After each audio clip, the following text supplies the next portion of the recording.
तो guys welcome to daily football madness. और Real Madrid ने अपना गेम जीत लिया फिर से। अच्छा नहीं खेला रियल मैड्रिड ने, फिर भी गेम जीत लिया अपना अगेंस्ट स्टुटगार्ट 3-1। उसके ऊपर हम डिटेल में डिस्कशन करेंगे, क्या की पॉइंट्स हैं उस गेम में से, बारसा की क्या न्यूज है, फरमीन की क्या अपडेट है, डेनी ओल्मो को कौन रिप्लेस करेगा, इन सारी चीजों के ऊपर हम डिटेल में डिस्कशन करेंगे। लेकिन सबसे पहले हम रियल मैड्रिड गेम के ऊपर बात करते हैं।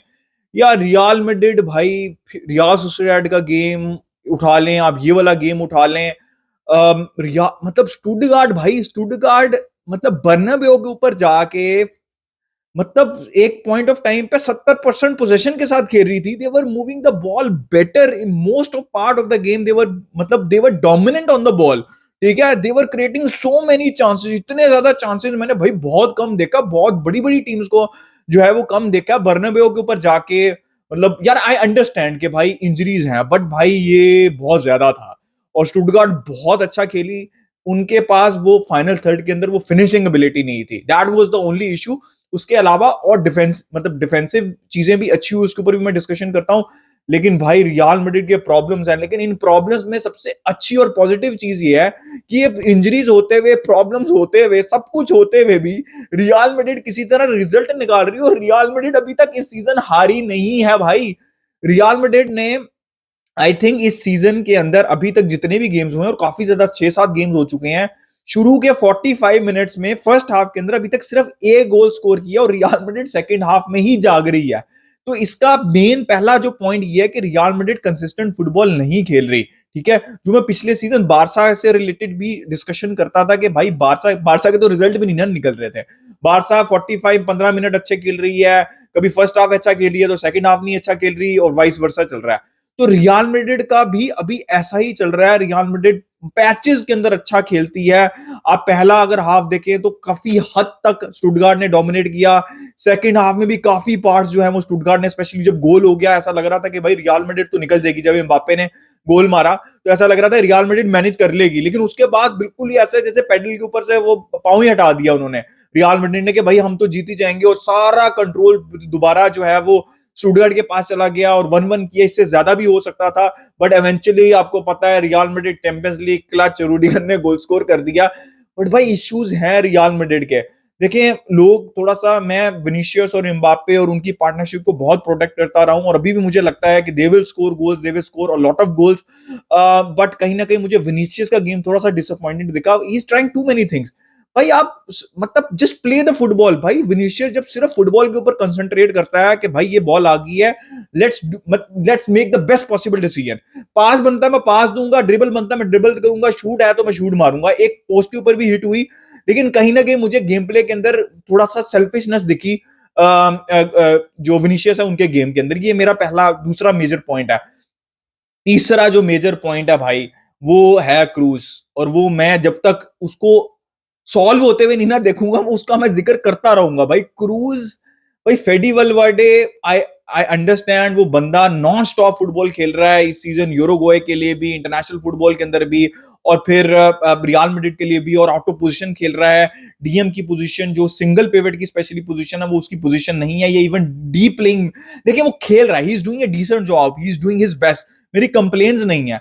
बट अगर पोजेशन में डोमिनेट कर रही है, कंट्रोल में स्टुटगार्ट जैसी टीम कंट्रोल कर रही है, ये बहुत बड़ी इंडिकेशन है कि भाई फेडी वलवर्डे उस तरह से मिडफील्ड को कंट्रोल नहीं कर पा रहे, उस रिदम को कंट्रोल नहीं कर पा रहे।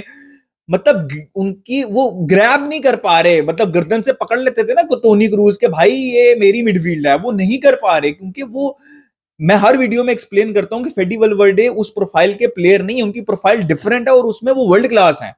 तो चुआमेनी आ रहे थे, ऑब्वियसली भाई वो इंजरी के बाद वापस आए हैं। बिलिंगम के 45 मिनट्स बहुत अच्छे थे, ठीक है। और लेकिन अभी भी कहीं ना कहीं लगता है, I think real Madrid fans इस बात से एग्री करेंगे, वो फुली 100% फिट नहीं है। तो चुआमेनी, ऑब्वियसली बेलिंगम, कामाविंगा वापस आएंगे, चीजें जो है थोड़ी बेहतर होंगी। मॉडरिच आए भाई, मॉडरिच भाई 38 के हो चुके हैं, बंदा आता है, गेम का कॉम्प्लेक्शन फिर दोबारा चेंज कर देता है। और भाई वो थ्राइव, मतलब इतने यंग प्लेयर्स, इतनी यंग मिडफील्ड के अंदर भी थ्राइव कर रहा है। आई थिंक आर्दा गुलर के आने के बाद भी चीजें बहुत सी चेंज हुई, पॉजिटिविटी दिखी। एंड्रिक भाई, एंड्रिक ने फिर गोल स्कोर कर दिया भाई, इतनी दूर से शूट मारती राइट साइड के ऊपर, आई थिंक विनीशियस है, लेफ्ट साइड के ऊपर एम्बाप्पे थे, वो कहता मैं मार दूंगा। Yes, keeper could have done better, shots रोकनी चाहिए थी, बट भाई ओडेसिटी बंदे की यार, आई थिंक 20-25 मिनट खेलने हैं उसने और 2 गोल। भाई उसको ज्यादा मिनट्स क्यों नहीं मिल रहे? अगर चीजें वर्क नहीं कर रही, आई अंडरस्टैंड कि एंचेलोटी के लिए इतना आसान नहीं है एम्बापे और विनीसियस में से किसी एक को सब करना। मैं ये कह भी नहीं रहा कि करना चाहिए, लेकिन भाई बंदा कॉन्फिडेंट दिख रहा है और ओडेसिटी थी भाई इतनी दूर से शूट मारने की। बाकी भाई मैं राइट बैक के ऊपर बहुत डिस्कशन कर चुका हूं, सेंटर बैक के ऊपर बहुत डिस्कशन कर चुका हूं, बहुत बहुत मेजर इशू है।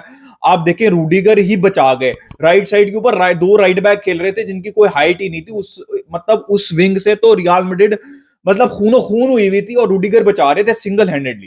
ठीक है, गोल स्कोर किया वो मेन डिस्कशन नहीं है। Rudiger was absolutely world class और सिंगल हैंडेडली उस बंदे ने डिफेंस बचाई हुई थी। ठीक है, तो बंदा यार मतलब बहुत बड़ा कंसर्न है। इमेजिन अगर रूडिगर को इंजरी हो जाती है कोई लॉन्ग टर्म, तो रियल मैड्रिड का क्या बनेगा? वो कार्वाहाल को खिला रहे हैं, लूकस वास्केस राइट बैक इतने अच्छा नहीं खेलते भाई, और कार्वाल सेंटर बैक उतना अच्छा नहीं खेलते, is a world class right back. तो बहुत ये मेजर इशू है। और भाई आखिरी चीज जो मैं मेंशन करना चाहता हूं, टीबो कोर्टुआ। मैं कुछ स्टैट पढ़ रहा था कि लास्ट 35 शॉट्स में से उसने 30 सेव किए उन गोल चैंपियंस लीग के अंदर। भाई बंदे ने क्या सेव किए। भाई एक सिंपल सी बात मैं कहूंगा कि अब पिछले 3-4 साल के अंदर अगर कोई नंबर 1 गोलकीपर है ना वर्ल्ड क्लास, चाहे उस बंदे की बॉल डिस्ट्रीब्यूशन पकड़ लें, उसकी शॉट स्टॉपिंग पकड़ लें, सेट पीसेस पकड़ लें, दैट इज टिबो कोर्टुआ। बंदा यार क्या चीज है यार, हर चीज के अंदर बंदा वो फ्लरिश करता है। It's not Alisson, it's not Ederson, मतलब टर स्टेगन तो दूर दूर की बात भी नहीं है, तो कोई उससे बेहतर कीपर नहीं है। मतलब वो ऐसा कीपर है जो कि रियल मैड्रिड सिस्टम में भी वर्क करता है। वो उसकी बॉल डिस्ट्रीब्यूशन इतनी अच्छी है कि उसको आप स्पेन में, बारसा में, सिटी में डाल देंगे, वहां पे भी फ्लरिश करेगा।